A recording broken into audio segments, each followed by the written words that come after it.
हर हर महादेव दोस्तों, आप सभी को स्वागत है फिर से हमारे चैनल में। महादेव आप सभी पर अपना कृपा सदैव बनाए रखे।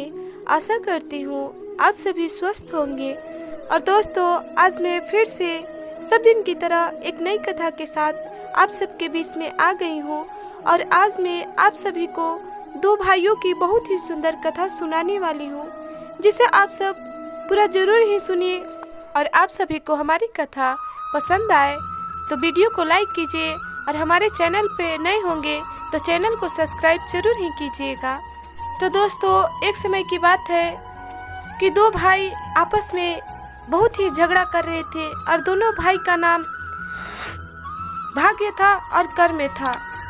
कर्म जो थे अपने भाग्य भाई से कह रहे थे कि तुम्हारा भाग्य में जब तक तुम कर्म नहीं करोगे तब तक तुम्हारे भाग्य में कुछ नहीं मिलेगा, तुम्हें कुछ प्राप्त नहीं हो पाएगी। जबकि भाग्य जो थे अपने भाई कर्म से कह रहे थे कि नहीं, बिना कर्म किए ही हमें जो भी हमारे भाग्य में होगा वो अवश्य ही मुझे मिल जाएगा। दोनों भाई आपस में बड़ा ही झगड़ा कर रहे थे कि हम तुमसे बड़े हैं, तो कर्म कहे कि भाग्य से कि हम तुमसे बड़े, और भाग्य कहे कर्म से कि हम तुमसे बड़ा है। दोनों भाई आपस में झगड़ा कर ही रहे थे, तभी नारद जी उसी रास्ते से गुजर रहे थे। तो दोनों भाई को झगड़ा करते हुए देख उनके समीप जाते हैं। दोनों भाई देवर्षि नारद जी के चरणों में प्रणाम करते हैं और उनसे अपनी बातों को रखते हैं। कहते हैं कि नारद जी, आप ही बताइए कि हम दोनों भाइयों में से कौन बड़ा है, या भाग्य बड़ा है या कर्म बड़ा है। तभी देवर्षि नारद जी कहते हैं कि हम आप दोनों भाइयों का इस सवाल का जवाब नहीं दे सकते हैं, कि चलिए आप दोनों भाई विष्णु जी के पास चलते हैं, वही आपका इस समस्या का समाधान करेंगे। तो दोनों भाई कर्म और भाग्य जो थे नारद मुनि के साथ विष्णु जी के पास जाते हैं, और वहां जाकर भगवान विष्णु का प्रणाम करते हैं और फिर अपनी बातों को रखते हैं। कहते हैं, भगवान अब आप ही हमारी समस्या को समाधान कीजिए। आप बताइए कि हम दोनों भाइयों में से कौन बड़ा है, या भाग्य बड़ा है या कर्म बड़ा है। तभी भगवान विष्णु कहते हैं कि तुम दोनों भाइयों का समस्या का समाधान तो हमारे पास नहीं है, कि तुम एक काम करो कि भाग्य के विधाता जो ब्रह्मा जी हैं, जो स्वयं भाग्य लिखते हैं, तुम दोनों भाई उन्हीं के पास चले जाओ। तुम दोनों में से कौन बड़ा है, वो स्वयं भाग्य का विधाता ब्रह्मा जी है, तुम दोनों को बताएंगे।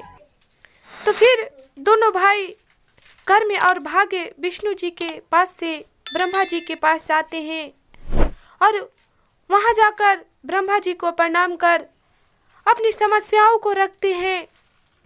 कहते हैं कि भगवान, हमने तो नारद जी से पूछा, वो भी हमारी समस्याओं को समाधान नहीं किए।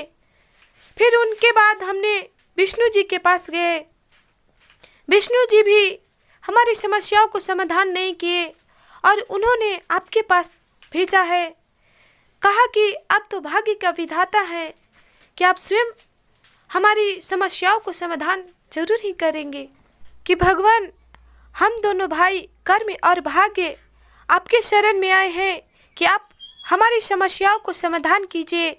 आप कृपया हम दोनों भाइयों में से बताइए कि हमसे कौन बड़ा है, या कर्म बड़ा है भाग्य से, या भाग्य बड़ा है कर्म से। तभी ब्रह्मा जी कहते हैं दोनों भाइयों की बातों को सुनकर कि तुम्हारी समस्या का समाधान तो सिर्फ मेरे पास भी नहीं है, कि तुम दोनों स्वयं त्रिलोकीनाथ महादेव भगवान भोलेनाथ के पास चले जाओ, तुम्हारी समस्या का समाधान स्वयं वही निकालेंगे। तो फिर कर्म और भाग्य दोनों भाई ब्रह्मा जी के पास से चले जाते हैं, महादेव के पास कैलाश, और उनके पास जाते हैं, उनके शरण में गिरते हैं और उनसे अपनी समस्याओं को रखते हैं और कहते हैं कि भगवान, बहुत ही आस लेकर हम दोनों भाई आपके पास आए हैं कि आपके पास हमारे समस्याओं को समाधान करने के लिए स्वयं ब्रह्मा जी ने भेजे हैं कि त्रिलोकीनाथ के पास तुम जाओ अपनी समस्याओं को लेकर, वो जरूर ही तुम्हारी समस्या का समाधान करेंगे। कि भगवान, बहुत ही आशा लेकर हम दोनों भाई कर्म और भाग्य आपके पास आए हैं कि आप कृपया हम दोनों भाइयों में से बताइए कि कर्म बड़ा है या भाग्य बड़ा है।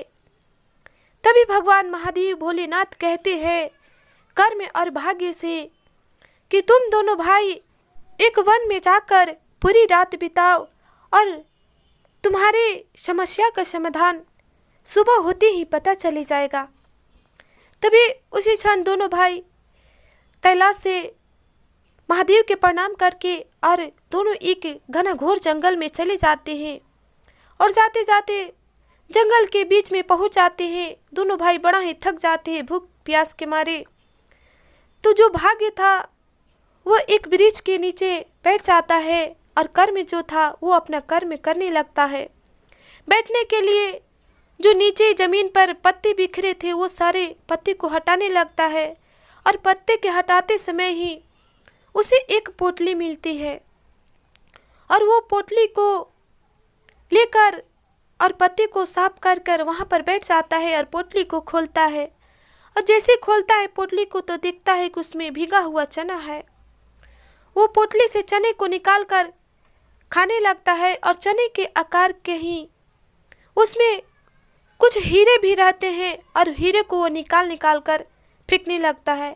और जो हीरे को कर में था निकाल कर फेंक रहा था वो भाग्य के पास जा रहे थे। सारा रात यूं ही बीत जाता है।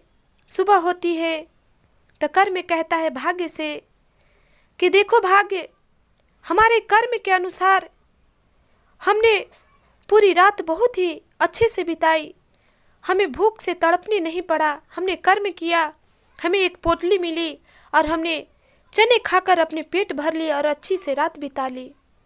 परंतु तुमने क्या किया? तभी भाग्य कहता है कि हम भी तुमसे कम नहीं है, हमारे भाग्य में तो हीरा मिला है, देखो हम हीरे रखे हैं। तभी उसी क्षण महादेव प्रकट हो जाते हैं और दोनों भाइयों को दर्शन देते हैं। कहते हैं कि भाग्य में तो जो होता है वो मिलता ही है, परंतु अपना कर्म करना कभी भी नहीं छोड़ना चाहिए कि कोई भी प्राणी जैसा कर्म करेगा वो ऐसा ही फल पाएगा। तो तुम अपने कर्म को करते रहो, फल का चिंता मत करो। तो दोस्तों, आशा करती हूँ आप सभी को आज की हमारी छोटी सी कथा पसंद आई हो। तो प्लीज़ आप सब हमें बहुत सारा प्यार दीजिए और हमें सपोर्ट कीजिए और कमेंट में महादेव का नाम एक बार तहे दिल से जरूर ही लिखिए। महादेव आप सभी पर अपना कृपा सदैव बनाए रखे। आप सभी को हर हर महादेव।